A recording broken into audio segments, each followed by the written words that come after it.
وسلام على عباده الذين اصطفى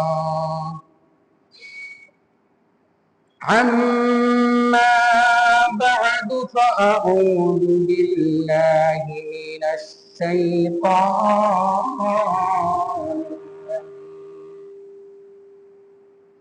بسم الله الرحمن الرحيم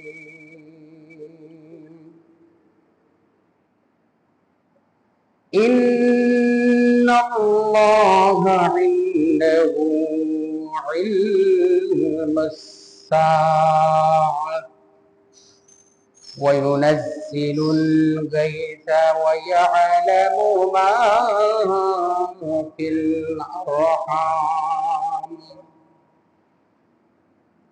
وما تدري نفس ماذا تكسب غدا وما تدري نفس بأي أرض تموت إن الله عليم خبير. وقال رسول الله صلى الله عليه وسلم لا تقوم الساعة حتى يقول الله الله أو كما قال عليه الصلاة والسلام اللهم صل على محمد وعلى آل محمد كما صليت على إبراهيم وعلى آل إبراهيم إنك حميد مجيد. اللهم بارك على محمد وعلى آل محمد كما باركت على إبراهيم وعلى آل إبراهيم إنك حميد مجيد. سبحانك لا علم لنا إلا ما علمتنا إنك أنت العليم الحكيم. الحمد لله আল্লাহ পাক রব্বুল আলামিনের অসংখ্য গণিত মেহেরবানি সেই মহান জাত পাকের প্রতি শুকরিয়া জ্ঞাপন করছি যিনি আমাদেরকে আজকে পবিত্র দিন শুক্রবার জুমার নামাজ জামাতের সহিত আদায় করার জন্য আমরা মসজিদে এসে একত্রিত হইতে পেরেছি। এই জন্য আল্লাহ পাক রব্বুল আলামিনের আলিশান দরবারে শুকরিয়া জ্ঞাপন করি আলহামদুলিল্লাহ। আমি আপনাদের সম্মুখে সূরাতুল লুকমানের সর্বশেষ আয়াত তেলাওয়াত করেছি। রাসূল করিম সাল্লাল্লাহু আলাইহি ওয়াসাল্লামের অসংখ্য গণিত হাদিস থেকে একখানা হাদিসের টুকরাও পাঠ করেছি। আমার এই আয়াত পবিত্র কোরআনুল কারীমের সূরাতুল লুকমানের 34 নম্বর আয়াত, অর্থাৎ 34 আয়াত বিশিষ্ট সূরার সর্বশেষ আয়াত। এই আয়াতের প্রেক্ষাপট হলো হারিস বিন আমের নামীয় এক ব্যক্তি রাসূল করিম সাল্লাল্লাহু আলাইহি ওয়াসাল্লামের কাছে কয়েকটা প্রশ্ন করেছিল। এই প্রশ্নগুলোর উত্তর দিয়ে আল্লাহ পাক রব্বুল আলামিন পবিত্র কোরআনুল কারীমের সূরাতুল লুকমানের 134 নম্বর আয়াত নাযিল করেন। তার প্রশ্নগুলো ছিল আল্লাহ রাসূল সাল্লাল্লাহু আলাইহি ওয়াসাল্লামকে সে কতগুলি প্রশ্ন করেছিল। সে বলেছিল, ইয়া রাসূলুল্লাহ, ইয়া হাবিবাল্লাহ, আপনি তো আল্লাহর বন্ধু, আপনি আল্লাহর সঙ্গে সর্বদা কথা বলেন, আপনি সর্বশ্রেষ্ঠ মহামানব। আমি আপনার মাধ্যমে কয়েকটা জিনিস জানতে চাই। হুজুরে পাক সাল্লাল্লাহু আলাইহি ওয়াসাল্লাম হারিস বিন আমিরকে বললেন, তুমি কি কোন কোন জিনিস আমার কাছ থেকে জানতে চাও? হারিস বিন আমর বলল, ইয়া রাসূলুল্লাহ, ইয়া হাবিবাল্লাহ, আমি এক নম্বরে আপনার কাছ থেকে যে জিনিসটি জানতে চাই এটা হচ্ছে কিয়ামত কখন সংঘটিত হবে, মাতা তাকুমুস সাআহ, কিয়ামত কখন সংঘটিত হবে। দুই নম্বরে আমি আপনার কাছ থেকে যে জিনিসটি জানতে চাই, দীর্ঘদিন যাবত আমাদের এলাকায় বৃষ্টি হয় না, অনাবৃষ্টি। বৃষ্টি না হওয়ার কারণে আমাদের ফসলি জমি নষ্ট হয়ে যাচ্ছে, মানব জীবন দুর্বিষহ হয়ে পড়েছে। আপনি মহামানব হিসেবে আপনার কাছ থেকে জানতে চাই, আল্লাহ কবে নাগাদ বৃষ্টি দিবেন।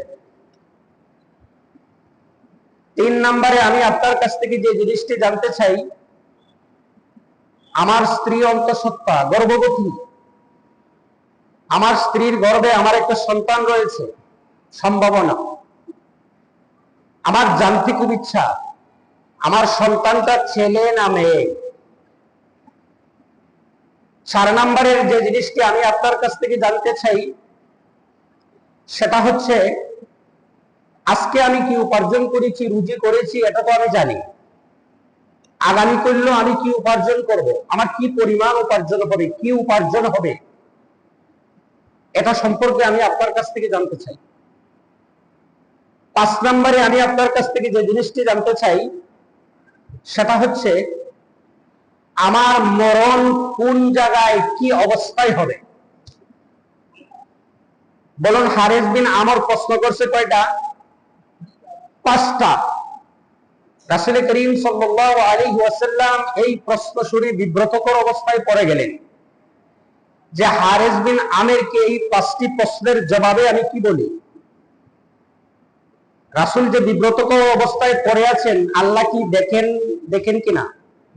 আল্লাহ দেখেন না?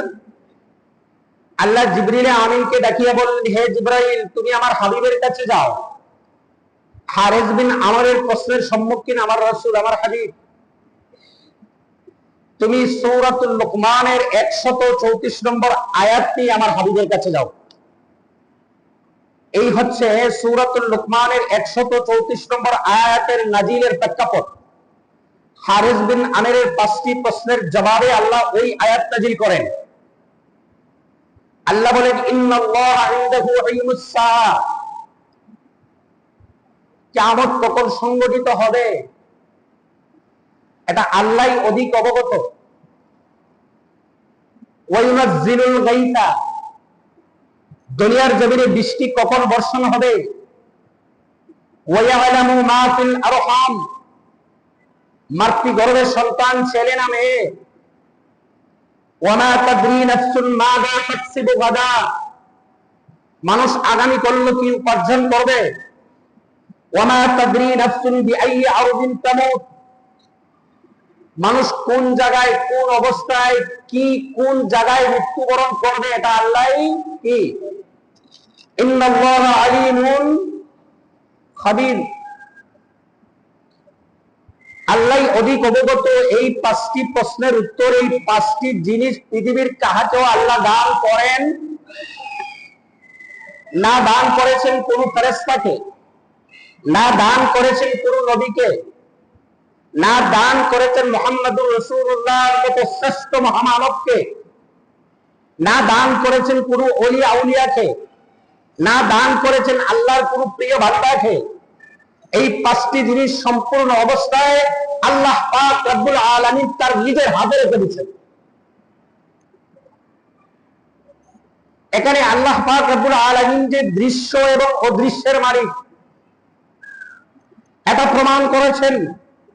অদৃশ্যের মালিক জানতে পারেন একমাত্র আল্লাহ, গায়বের খবর জানতে পারেন একমাত্র আল্লাহ। আর কেউ যদি গায়েবের খবর বলেও একটা আল্লাহ জানিয়ে দেওয়ার কারণে বলে। রাসূল অনেক ভবিষ্যৎবাণী এবং অনেক কথা বলেছেন, আল্লাহর জানিয়ে দেওয়ার কারণে বলেছেন। এটা কি অদৃশ্য জানা হলো না খবর হলো? আমি আপনাকে একটা খবর বললাম, একটা সংবাদ দিলাম, ওই সংবাদটা আপনি প্রচার করে দিলেন। এটা কি আপনার মন থেকে না আমার কথা শুনে, আমার কাছ থেকে খবর শুনে কথা শুনে বলেছেন? এটা আপনার কোনো ব্যক্তিত্ব নয়, এটা হচ্ছে সম্পূর্ণ যিনি বলেছেন তার ব্যক্তিত্ব। আল্লাহ ফেরেশতার মাধ্যমে অনেক কিছু বলিয়েছেন, আল্লাহ রাসূলের মাধ্যমে অনেক কিছু বলিয়েছেন, আল্লাহ সাহাবায়ে আজমাইনদেরকে রাসূলের মাধ্যমে অনেক কিছু মানুষকে অবগত করেছেন। সবকিছুই আল্লাহ প্রদত্ত, আল্লাহর কাছ থেকে পাওয়া। আল্লাহ জানাইলে জেনেছেন, আল্লাহ না জানাইলে জানতে পারেন। এটা আহলে সুন্নাত ওয়াল জামাতের আকীদা, বিশ্বাস। অন্তরে আস্থা স্থাপন করতে হবে, বিশ্বাস রাখতে হবে, অবিচল আস্থা রাখতে হবে। আমাকে কেউ কোনো ক্ষতি করতে পারে না, আমাকে কেউ ছেলে দিতে পারে না, আমাকে কেউ মেয়ে দিতে পারে না, আমাকে কেউ হায়াত বাড়িয়ে দিতে পারে না, আমাকে কেউ রোজগার বৃদ্ধি করে দিতে পারে না। দুনিয়ার জমিনে বৃষ্টি বর্ষণ আল্লাহ ছাড়া কেউ করতে পারে না। এই আস্থা এবং বিশ্বাস অন্তরের মধ্যে স্থাপন করতে হবে। আজকে আমরা তো আবেগের কারণে অনেক সময় বিবেক হারিয়ে ফেলি। আমার পীর, আমার মুর্শিদ, আমার পীর, আমার মুর্শিদ, ওনাকে আমি সম্মান করি মন থেকে। আবেগের কারণে ওনাকে সম্মান করি, আবেগের কারণে আবেগের বশীভূত হয়ে এমন কিছু কথা ওনার সামনে আমি বলে ফেলি যেটা ওনার বেলায় কখনো সম্ভব না, এবং ওনাকে সম্মান বাড়ানোর জন্য আমি বলি। অথচ প্রকৃত অবস্থায় ওনার সম্মান বাড়ে না, আরো কমে। অনেকে বলে ছেলে দিবে আমার বাবা, অনেকে অনেক পীরের কাছে যায়, হুজুর আমার সন্তান হয় না, আমাকে একটা সন্তান দেন বাবা। আমার রুজি রোজগারে বরকত হয় না, আমার চাকরিটা হচ্ছে না, আমার মামলা থেকে পরিত্রাণ আমি পাচ্ছি না, আমি বিদেশ যেতে পারছি না। আমার ভিতরে আস্থা এবং বিশ্বাস, আমি আমার পীরের কাছে গেলে, আমার বাবার কাছে গেলে, আমি অমুকের কাছে গেলে, আমি তমুকের কাছে গেলে, আমি ওই আলেমের কাছে গেলে আমি পার পেয়ে যাব। ওই বিশ্বাস, এটা হচ্ছে শিরকিয়াতের বিশ্বাস।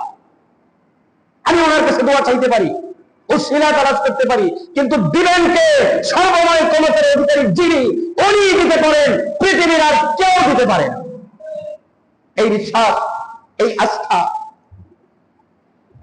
এই বিশ্বাস এবং ওই আস্থা মনের ভিতরে স্থাপন করতে হবে যে যা কিছু হয় সবকিছুই আল্লাহর পক্ষ থেকে হয়। আল্লাহ দৃশ্য এবং অদৃশ্য সম্পর্কে জানেন। আলিমুল গায়বি ওয়াস শাহাদাতি হুয়ার রহমানুর রহিম। আলিমুল গায়ব জানেন তিনি, রহমানুর রহিম যিনি, যিনি রহমান, যিনি রহিম, উনি জানেন শুধু গায়বের খবর, আর কেউ জানতে পারে না।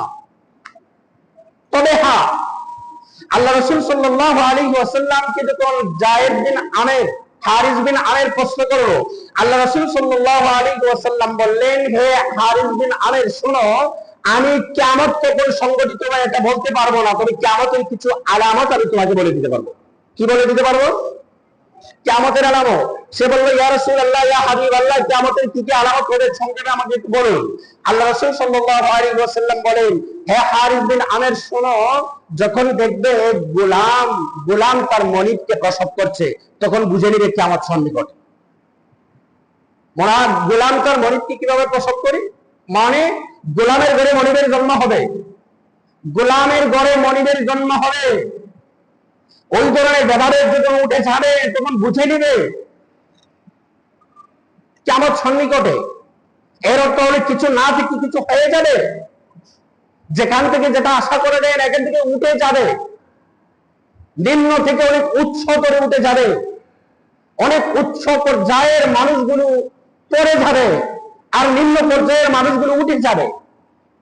যখন দেখবে তখন বুঝে নিবে যে কিয়ামত অতি সন্নিকটে। নাম্বার 2, যখন তুমি দেখবে সমাজের এক ধরনের দুর্নীতিবাজ, জনপদ, ব্যভিচার মানুষ সমাজের নেতৃত্ব দিচ্ছে, রাষ্ট্রের নেতৃত্ব দিচ্ছে, যখন দেখবে সুনীতি যারা করে তারা নীরব, আর দুর্নীতি যারা করে তারা সরব, তখন তুমি বুঝে নেবে কিয়ামত অতি সন্নিকটে। বর্তমানে আসেনি, এমন আসেনি যে আপনার সমাজ থেকে রাষ্ট্র পর্যন্ত যেখানেই চুপ তাকাবেন, যেখানেই তাকাবেন, সেখানেই দেখবেন ওই জায়গাটা পরিচালনা করছে, কর্তৃত্ব দিচ্ছে, প্রাধান্য দিচ্ছে এক ধরনের দুর্নীতিবাজ লম্পট করে। আর এদেরকে মানুষ মুখ ফুটিয়ে কোনো কিছু বলতে পারছে না, বাহবাহ দিতেছে, তার পক্ষে সাপোর্ট দিচ্ছে, তাকে বাহবাহ দিতেছে। অর্থাৎ অন্যায়কে হয়তো সাপোর্ট করছে, নতুবা অন্যায় দেখে সে নীরব রয়েছে। আমি বলে কি লাভ হবে? আমি যদি বলতে চাই কি জানি আমি কোন মামলায় পড়ে যাই, আমি যদি বলতে যাই তাহলে কোন জায়গায় জানি আমি ফেসে যাই। এমন ভয়াবহতা যখন সুনীতিবাদদের মনের ভিতরে থাকবে, তখন বুঝে নেবে কিয়ামত অতি সন্নিকটে। এ হারেস বিন আমের শোনো, তুমি যখন দেখবে সমাজের মধ্যে অন্যায় বেবিচার জ্বালাও ভাবে তৈরি শুরু হয়ে গেছে, অন্যায়কে মানুষ অন্যায় মনে করছে না, বেলারম ভাবে অন্যায় বেবিচার সমাজের মধ্যে প্রতিষ্ঠিত হয়ে গেছে, জিনা বেবিচার সমাজের মধ্যে প্রতিষ্ঠিত হয়ে গেছে। জিনা বেবিচারকে মানুষ অপরাধ মনে করছে না, অন্যায় মনে করছে না, অবাধে জিনা বেবিচার করছে। তখন তুমি বুঝে নেবে কিয়ামত অতি সন্নিকটে। এই আলামত গুলা এখন আসেনি চলমান, তাহলে বুঝে নিতে হবে কিয়ামত বেশি দূরে না, আবার অতি কাছেও না। ওই যে একটু বলে দিছি যে 5 মে কিয়ামত সংঘটিত হবে, বলেন নাউযুবিল্লাহি মিন যালিক। ঢাকা শহর হয়ে গিয়েছিল পাখা, ঢাকা শহরের মানুষ গ্রামের দিকে রওনা হচ্ছে। আর ঢাকা থেকে গেলে আপনার গর্ভবতী সন্তান আর বিবি বাচ্চার সামনে গিয়ে পড়ে। এরা এক ধরনের মুশরিক, যারা মানুষের ঈমান এবং আকীদাকে নষ্ট করার জন্য ওই ধরনের একটা প্রভাব তৈরি করে যে মানুষ এটার প্রতি ধাবিত হবে, আল্লাহর প্রতি অবিচল বিশ্বাস মানুষের হালকা হবে। রাসূল করিম সাল্লাল্লাহু আলাইহি ওয়াসাল্লাম বললেন, সৎ যখন সমাজের মধ্যে দেখবে স্বাভাবিক হয়ে গেছে, সত্যকে মানুষ অন্যায় মনে করছে না, দাঁড়াওভাবে সৎ প্রতিষ্ঠিত হয়ে যাবে সমাজে, তখন বুঝে নেবে যে কিয়ামত আর বেশি দূরে না, অতি নিকটে। সৎ চলছে না আমাদের সমাজে, দাঁড়াওভাবে রাষ্ট্রীয় পর্যায়ে সুদ চলছে, সামাজিক ভাবে সুদ চলছে। সত্যকে এখন আমরা অপরাধ মনে করি না। আমি যে নামাজ পড়ছি, আমার যে পরনে পাঞ্জাবিটা, এই পাঞ্জাবির প্রতিটি সুতার মধ্যে সুদের টাকা জড়িত আছে। আপনি খোঁজ নিয়ে দেখেন, 90 থেকে 95% ব্যবসায়ী সুদের টাকায় ব্যবসা করছে, সুদের টাকা দিয়ে মাল খরিদ করছে। ওই পণ্যগুলা, ওই মালগুলা আমরা ব্যয় করছি, আনছি, পরিধান করছি। এই জামাটা পরিধান করে আমি নামাজ পড়ছি। এই সত্যি এই অন্যায়টা করছে, আমরা বাবা দিচ্ছি। সুদের প্রতিষ্ঠানগুলোতে গিয়ে খুব মোটা মোটা চায়ের কাপ দিয়ে চা খাচ্ছি, লাল চা, কত দামি চা, কফি। আমরা এটাকে অপরাধী মনে করছি না। এ হারেস বিন আমের জেনে রাখো, এই জাতীয় অন্যায় অবিচার যখন সমাজের মধ্যে দাঁড়াওভাবে চলতে থাকবে, তখন তুমি বুঝে নিবে কিয়ামত অতি সন্নিকটে। 2 নম্বরে তুমি যে আমাকে প্রশ্ন করেছ, ওই নাযিলুল গায়সা, দুনিয়ার জমিনে বৃষ্টি কখন বর্ষণ হবে? বৃষ্টির মালিক হচ্ছেন আমার আল্লাহ। আল্লাহ ইচ্ছা করলে দুনিয়াতে রহমতের বৃষ্টি পালন করেন, আবার ইচ্ছা করলে দুনিয়াতে অনাবৃষ্টি দিয়ে জ্বালিয়ে দেন। এটা আমি মুহাম্মদুর রাসূলুল্লাহ বলতে পারবো না বৃষ্টি কখন হবে। 3 নম্বরে তুমি যে প্রশ্ন করেছ, তোমার স্ত্রীর গর্ভের সন্তানটি ছেলে না মেয়ে? এই তোমার স্ত্রীর রহমের ভিতরে যে সন্তানটি রয়েছে, এটা ছেলে এবং মেয়ে বলার অধিকার আমার নেই। এই যোগ্যতা, এই যোগ্যতা আল্লাহ আমাকে দান করেন নাই, এটা আল্লাহই অবগত। আল্লাহ তোমার স্ত্রীর গর্ভের সন্তান কেন, তোমার মধ্যে যে কিট ছিল, তোমার স্ত্রীর মধ্যে যে ডিম্বাশয় ছিল, তোমার কতগুলা কিট ছেলে হবে, কতগুলা কিট মেয়ে হবে। কোন ডিম্বাশয় ছেলে কিটকে গ্রহণ করবে, কোন ডিম্বাশয় মেয়ে কিটকে গ্রহণ করবে, এটা তোমার কিট এবং ডিম্বাশয় একত্রিত হওয়ার আগেই আমার আল্লাহ বলে দিতে পারেন এটা ছেলে আর এটা মেয়ে। প্রশ্ন আসতে পারে, হুজুর এখন তো আলট্রাসোনোগ্রাফি বলে দেয় কি বলে দেয় না? বলে না? কোন সময় বলে? কয় মাসের সময় বলে? এটা ছেলে না মেয়ে, এটা কয় মাসের সময় বলে? কমপক্ষে 5 মাস, 4 মাস, এর আগে বলতে পারে? 5 মাস যখন হয়ে যায়, একটা মানবাকৃতির পূর্ণ স্ট্রাকচার মায়ের গর্ভে তৈরি হয়ে যায়, পূর্ণ স্ট্রাকচার যখন তৈরি হয়ে যায়, তাদের যন্ত্রের মাধ্যমে, কম্পিউটারের মাধ্যমে তারা দেখে পেলে এটা ছেলে না মেয়ে। তাহলে প্রশ্ন আউট হয়ে যাওয়ার পর প্রশ্ন বলে দেওয়া এটা কি কৃতিত্ব? প্রশ্ন আউট হয়ে যাওয়ার পর প্রশ্ন বলে দেওয়া এটা কৃতিত্ব না? প্রশ্ন আউট হওয়ার আগে বলা এটা আসবে সঠিক, এটা চলে আসবে, এটা হচ্ছে কৃতিত্ব। তাহলে এখানে আল্লাহ 5 মাস হয়ে গেছে, মাতৃগর্ভের সন্তান পূর্ণ রূপ ধারণ করে ফেলেছে, মাতৃগর্ভের সন্তান পরিপূর্ণ আকৃতি ধারণ করে পড়েছে। এই পর্যায়ে ডাক্তার কেন দেখে বলে দিতে পারবে কম্পিউটারের মাধ্যমে যে এটা ছেড়ে হতে পারবে। এই জন্য বললেন হারিস বিন আমির, তুমি যে বলেছ তোমার স্ত্রীর গর্ভে সন্তানটি ছেড়ে নামে, এটা আমি বলতে পারবো না, এটা আল্লাহ অধিক অবগত। আর তুমি 4 নম্বরে যে প্রশ্ন করেছো, আগামী করলে তুমি কি উপার্জন করবে, আগামী করলে তুমি কি উপার্জন করবে এটা বলবো তো দূরের কথা, আগামী করলে আমি কি উপার্জন করব এটাও বলতে পারবো না। আগামী করলে হইতে পারে আমি উপার্জন বিমুখ হয়ে পড়েছি, আগামী করলে হইতে পারে আমি একদম বাড়ি থেকে বের হতে পারছি না, আমি অচল হয়ে গেছি, আমি উপার্জনমুখী হতে পারছি না, উপার্জন করার মতো শক্তি আমার শরীরে নাই, এমনও হতে পারে। কাজেই তোমার উপার্জন বলবো তো দূরের কথা, আমি রাসূল আগামী করলে কি উপার্জন করবো এটাও বলতে পারবো না। 5 নম্বরে তুমি যে প্রশ্ন করেছো তোমার মরণ কোন জায়গায় হবে, তোমার মরণ কোন জায়গায় কোন অবস্থায় হবে এটা তোমার বেলায় বলা তো দূরের কথা, আর তুমি প্রশ্নকারী আর আমি উত্তরকারী, তুমি প্রশ্নকারী যতটুকু জানো আমি উত্তরকারী এতটুকুই জানি, তুমি যেন বলতে পারবে না আমিও বলতে পারবো না, এটা একান্ত ইন্নাল্লাহ আলিমুন খাবীর, যিনি সর্বদা সর্ব অবস্থায় খবর রাখে, তিনি বলে দিতে পারবেন। আল্লাহ রাসূল সাল্লাল্লাহু আলাইহি ওয়াসাল্লাম যায়েদ বিন আমিরকে বললেন, হে যায়েদ বিন আমির শোনো, তুমি নামাজের মধ্যে বসেছো, শেষ বৈঠকে বসেছো, ডান দিকে সালাম ফিরিয়েছো, বাম দিকে সালাম ফিরাতে পারবি কিনা এটাও তোমার জীবনের গ্যারান্টি নয়। আল্লাহর নবীর বিশিষ্ট সাহাবী হযরত আনাস রাদিয়াল্লাহু তাআলা আনহু থেকে বর্ণিত, তিনি বলেন, আমি 10 বছর পর্যন্ত রাসূল করিম সাল্লাল্লাহু আলাইহি ওয়াসাল্লামের খেদমতে আমি দণ্ডায়মান থাকতাম। 1 সেকেন্ডের জন্য আমি ইচ্ছাকৃতভাবে রাসূলের দরবার থেকে আমি বের হতাম না, সর্বদা রাসূলের সামনে আমি দণ্ডায়মান থাকতাম। কোন সময় রাসূলের কোন জরুরত হয়, জরুরত হওয়ার আগে আগেই যেন আমি রাসূলের ডাকে সাড়া দিতে পারি।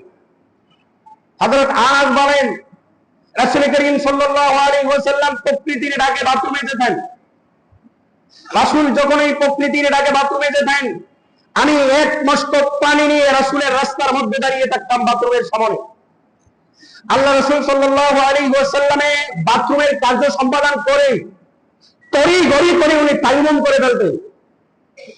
একদিন আমি আল্লাহ রাসূলকে জিজ্ঞাসা করলাম, ইয়া রাসূলুল্লাহ, ইয়া হাবিবাল্লাহ, আজকে 10 বছর পর্যন্ত আমি আপনার খেদমতে নিয়োজিত, 1 সেকেন্ডের জন্য আমি ইচ্ছাকৃতভাবে কোনো বিনা প্রয়োজনে বের হই না, আপনি ভালোভাবে জানেন আমি আপনার খেদমতে নিয়োজিত, আপনি যখন প্রকৃতির ডাকে বাথরুমে যান, বাথরুমে আপনার পানির প্রয়োজন, আমি বাথরুম থেকে বের হওয়ার পর আপনি ওযু করার প্রয়োজন, আপনার পানির প্রয়োজন, এই জন্য আমি 1 মস্তক পানি নিয়ে আমি রাস্তায় দাঁড়িয়ে থাকি।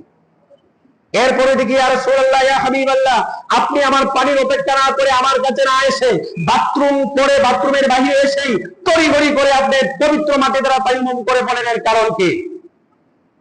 আল্লাহ রাসূল সাল্লাল্লাহু আলাইহি ওয়াসাল্লাম বলেন, আনাস তুমি তো জানো না, ও আনাস তুমি তো জানো না, আমি যখন বাথরুমে গেলাম আমি তো অপবিত্র, আমি বাথরুম করেছি, এক্ষুনি আমাকে পবিত্র হতে হবে, কারণ আমি দেখতেছি বাথরুম থেকে বের হয়ে তুমি পানি নিয়ে দাঁড়িয়ে আছো।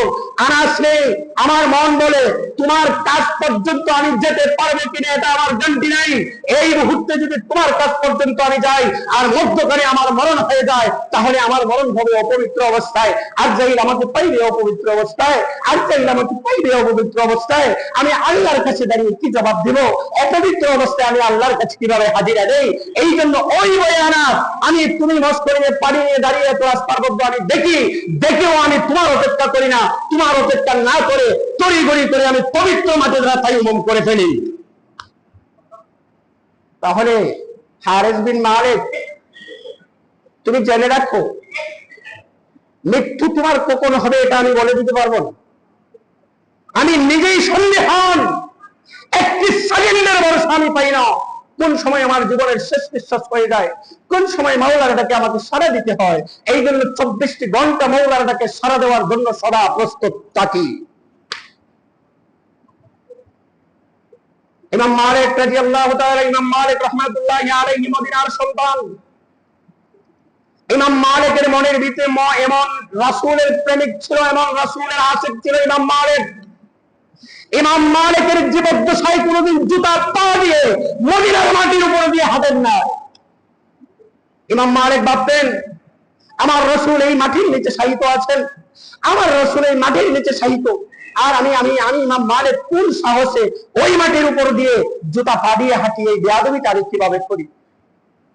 উত্তপ্ত মরুভূমি, ইমাম মালিকের পা জ্বলসে যেত, কালো হয়ে যেত, এরপরে ইমাম মালিক মদিনার মাটির উপরে কোনদিন জুতা পা দিয়ে হাঁটেন নাই।